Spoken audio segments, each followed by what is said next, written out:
Moving on. Our main story tonight concerns a public health crisis that's exposed the failure of American institutions. No, not that one.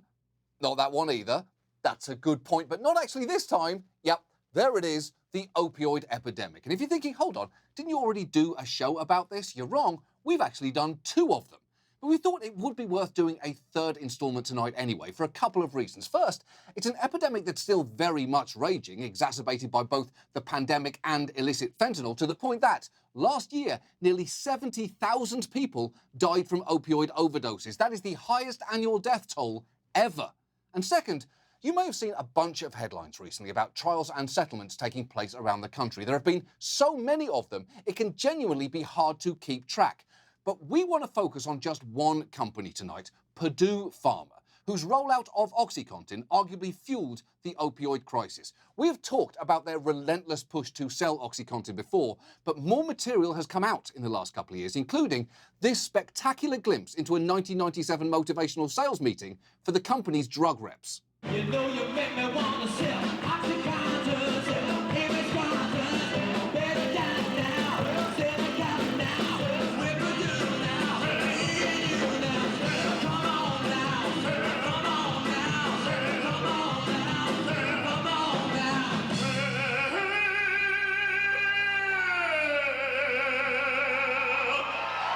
Wow. That was Purdue's VP of Sales performing an Oxy-themed cover of Shout. And that has got to be one of the most upsetting decisions from the late 90s, right up there with Give Every Lonely Child an Electronic Imaginary Friends That Will Immediately Die, and Let's Set Every Sitcom in New York City and Make Sure the Twin Towers are prominently featured in the transition shots. Really reminds people they're there.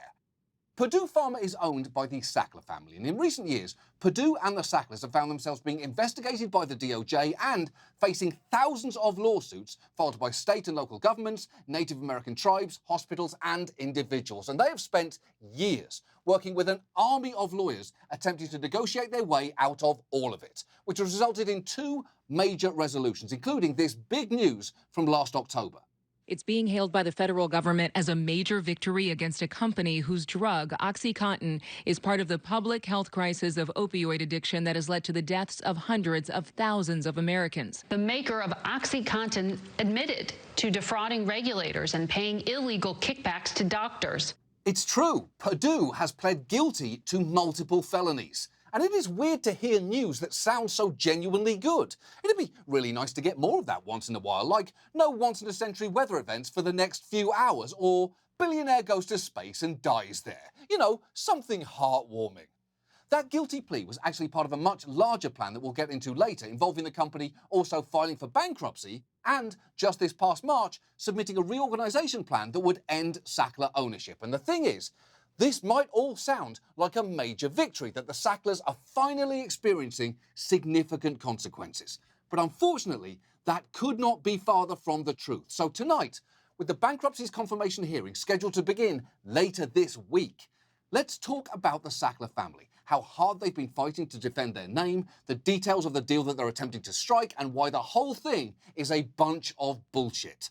And let's start with a basic question. Who are the Sacklers? Well, the Sacklers are the descendants of 3 brothers, Arthur, Raymond, and Mortimer, who in 1952 bought the company that would eventually become Purdue Pharma. And while Arthur's branch of the family sold their stake decades ago before OxyContin was developed, the heirs of Raymond and Mortimer both benefited from, and in some cases actively managed, Purdue's boom years of selling opioids.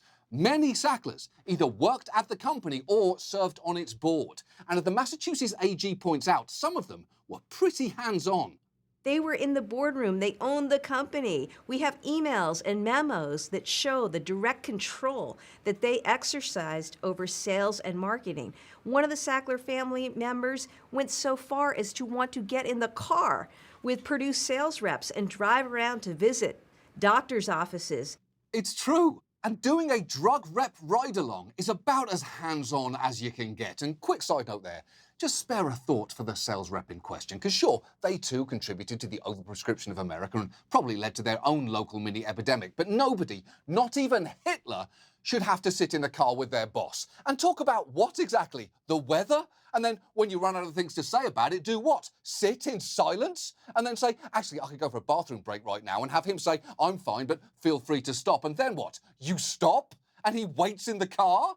And then when you get back, he looks inconvenienced? I would sooner throw myself out of the car in the middle of the freeway.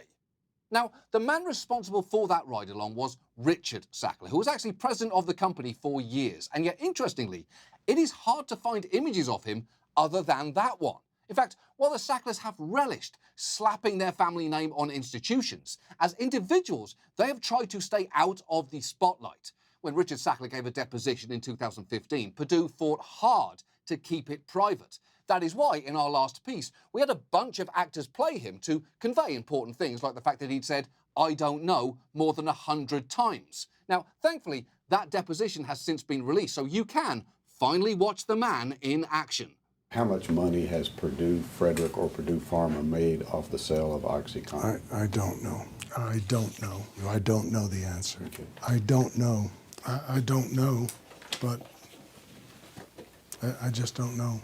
Admit it, the guy just oozes charisma. Although, honestly, having actually seen it, I think I prefer the version that we made.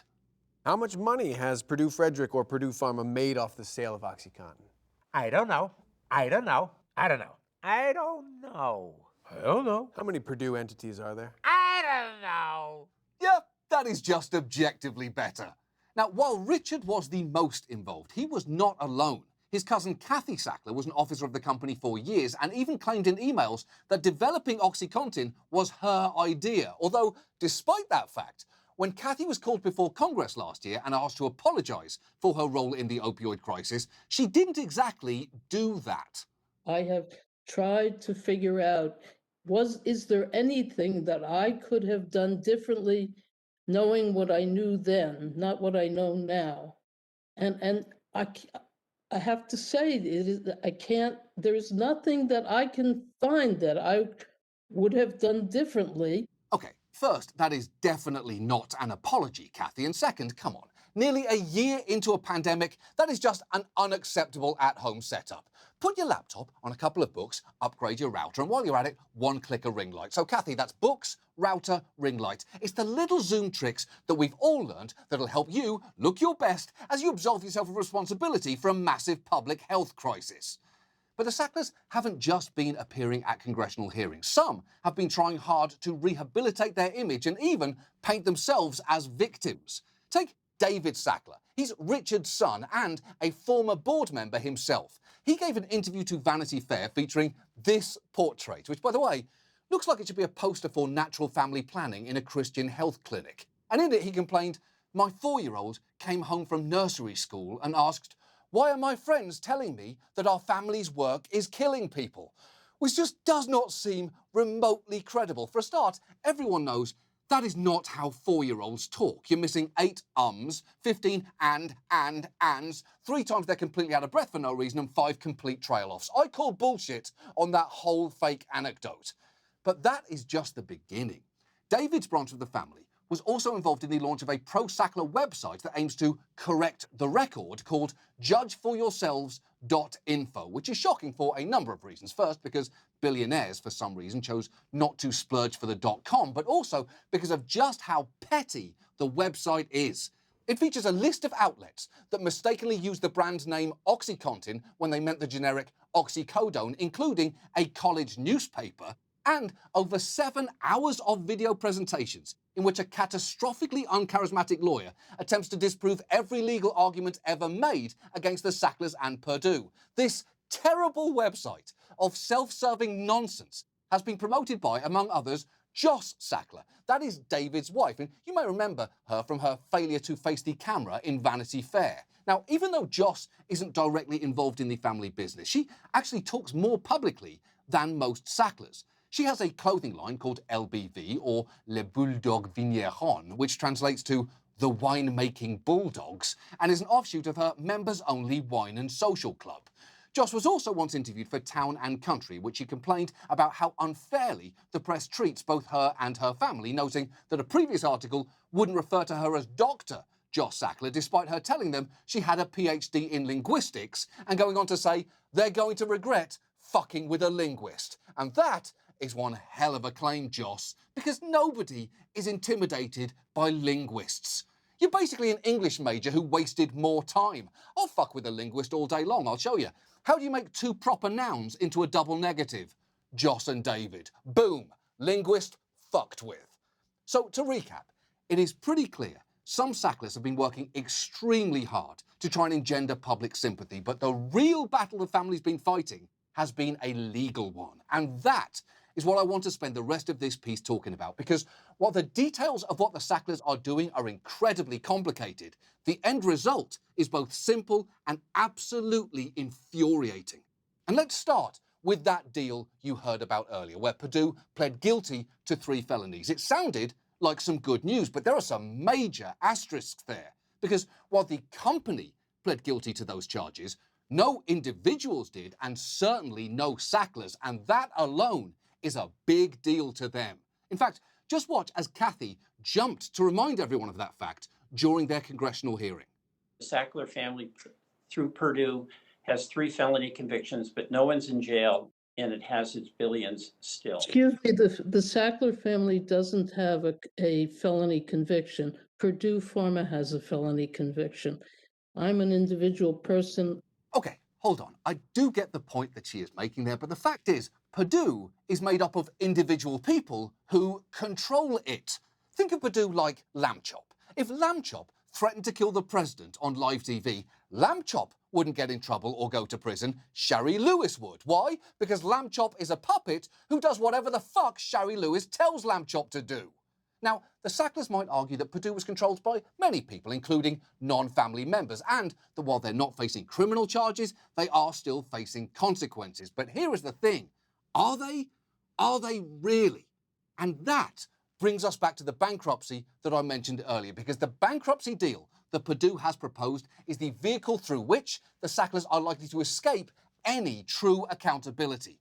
Very basically, Purdue was buried in thousands of lawsuits, and rather than fighting them all separately, the company filed for bankruptcy, negotiated to resolve all of its debts in one place.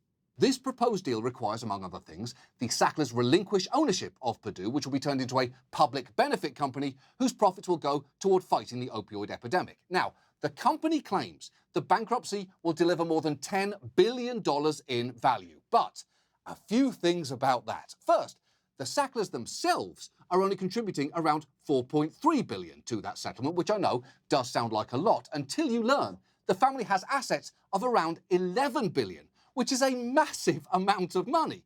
But I guess that is what happens when your company makes an addictive product and pushes its employees to...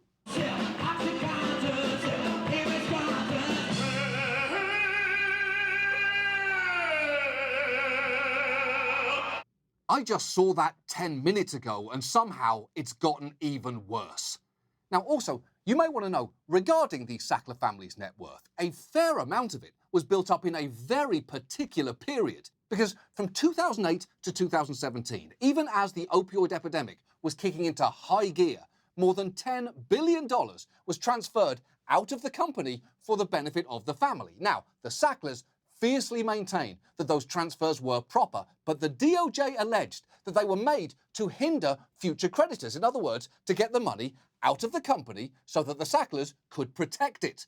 And they found some pretty damning evidence, particularly from David Sackler, who seemed to directly express fears over lawsuits taking the family money back in 2007, writing in an email, "We're rich, for how long? Until which suits get through to the family." And David, buddy, don't send that kind of thing over email. I mean, don't send it in the mail, don't speak it, don't think it, and ideally, don't receive an upbringing that would plant the thought in your mind, but bare minimum, keep it out of the permanent legal record.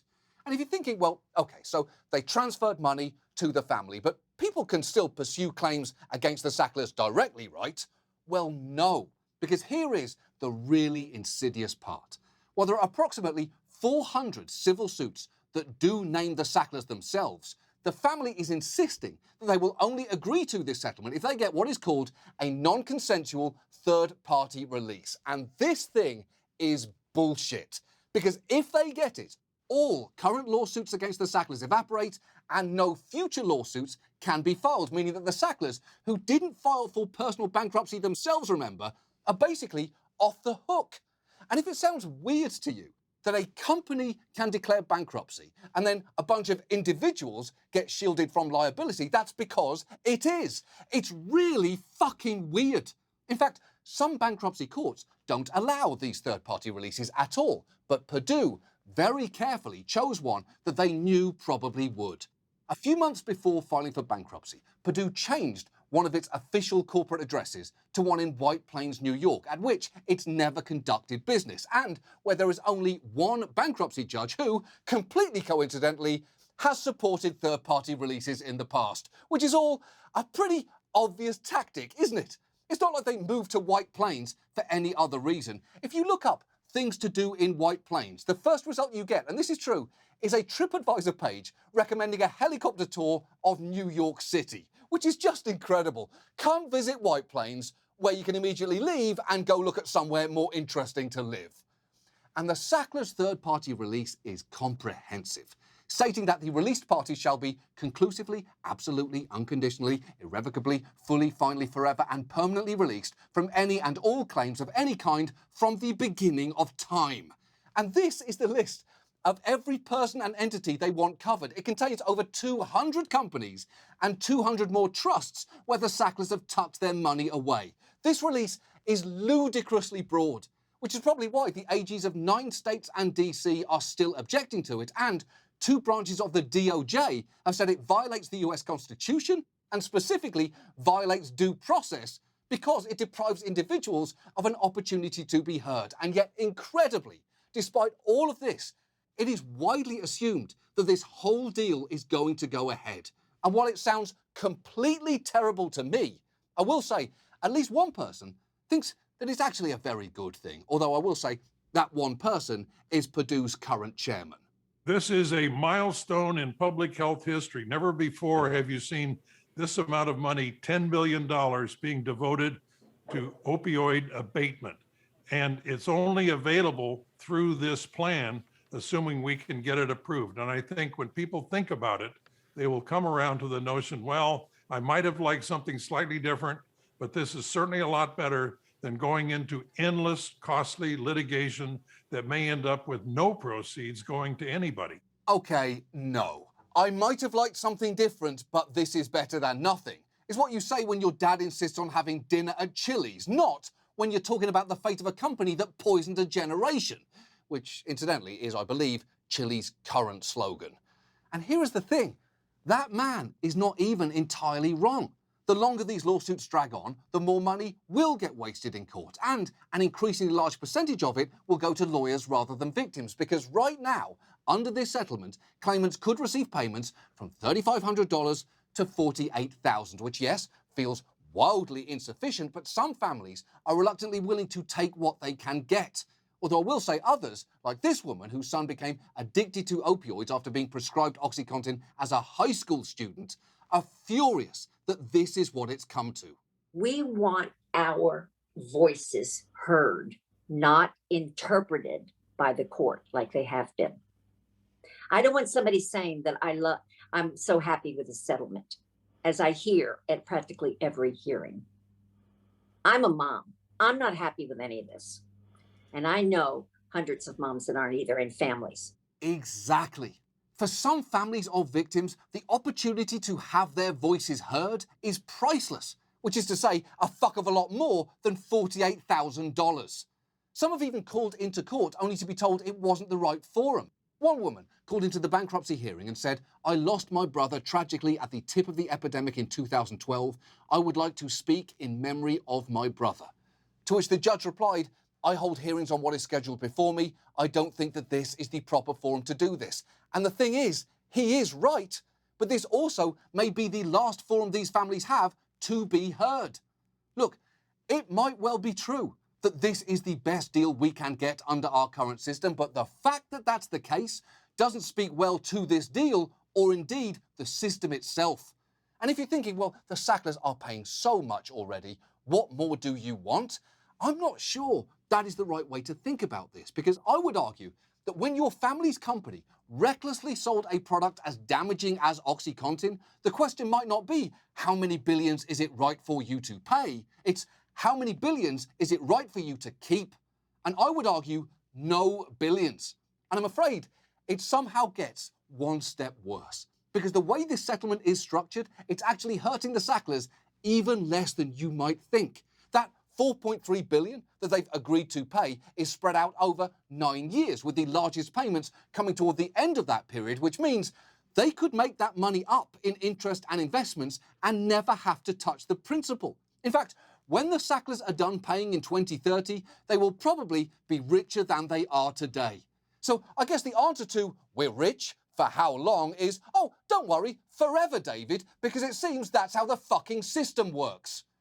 Unfortunately, when it comes to accountability for the Sacklers, this is probably it. Because while technically they could still be criminally charged, nobody expects that to happen.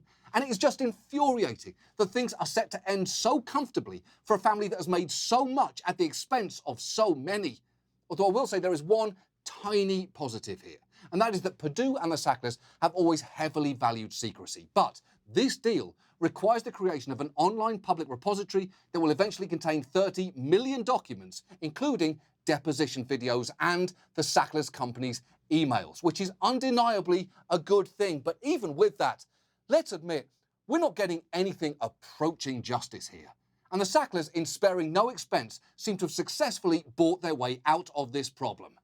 Well, not no expense, because again, despite spending millions on lawyers and even creating a website filled with legal propaganda, they still somehow couldn't scrape up the $2,500 required to buy the .com for it. And the reason I happen to know exactly how much it cost is because that is how much we spent to buy it. It is true, we bought judgeforyourselves.com, and I know that it does absolutely nothing to even the scales here, but it does give me the tiniest bit of comfort to imagine that it might irritate the Sacklers a bit, to know that when people go to that site in the future, this is what they're going to see. Hi, it's me, the real Richard Sackler. Welcome to the premier source of information on the Sackler family that you can find on the internet. It's called judgeforyourselves.com. But you gotta get the .com. I mean, what kind of fucking idiot would set up an important website and not buy the .com? I don't know. Anyway, if you want the truth, you've come to the right place. So click around, okay? Get a sense of what my terrible family has done. And, maybe we'll throw in some makeup tidbits. I don't know, maybe how to make a great pesto chicken. Anyway, there's some great buttons that you press around, and you'll get there somehow. Anyway, best of luck to you, all right? Bye-bye. Thank you, Richard Sackler. This new website lets you judge for yourselves whether the Sacklers got off too easy, which they absolutely did. On it, you can see Richard Sackler's full deposition, all of our episodes about the opioid crisis, and there is even a link that will eventually direct you to the document repository the moment it is launched. Also, because the families of those impacted by the Sacklers haven't always been heard, there are some excerpts on the website of what some of them wanted to say. All of this will be up as long as we own the domain, and this is at least something that the Sacklers cannot throw their dirty money at and make go away. Which is not to say that it isn't for sale at all, Sackler family. It is available for a price. Let's say $10 billion.